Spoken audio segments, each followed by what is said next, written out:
Hi everyone, నేను stuffed bend చూపిస్తాను. దానికి ముందుగా పల్లీలు, నువ్వులు, ధనియాలు, పచ్చి కొబ్బరి, జీలకర్ర, శనగపిండి వేసి డ్రై రోస్ట్ చేసుకోవాలి.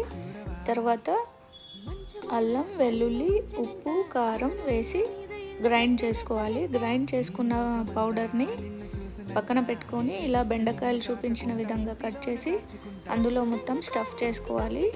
స్టఫ్ చేసుకున్న తర్వాత ఆయిల్లో జీలకర్ర వేసి వేగిన తర్వాత ఈ బెండకాయలన్నీ పెట్టేసి పైన కొంచెం ఉప్పు స్ప్రింకిల్ చేయాలి, ఎందుకంటే బెండకాయ మెత్తగా ఉడకడానికి. సో ఇప్పుడు రెడీ అయిపోయింది, సాఫ్ట్గా ఉడికిపోయింది కదా. టేస్ట్ అయితే చాలా బాగుంది. టేస్ట్ చూసిన తర్వాత కొంచెం ఉప్పు తగ్గినట్టు అనిపించింది, మళ్ళీ వేసాను. ఫైనల్గా కొత్తిమీర వేసుకొని సర్వ్ చేసుకోండి. చాలా టేస్టీ ఉంది, ట్రై చేయండి మీరు కూడా. Bye bye.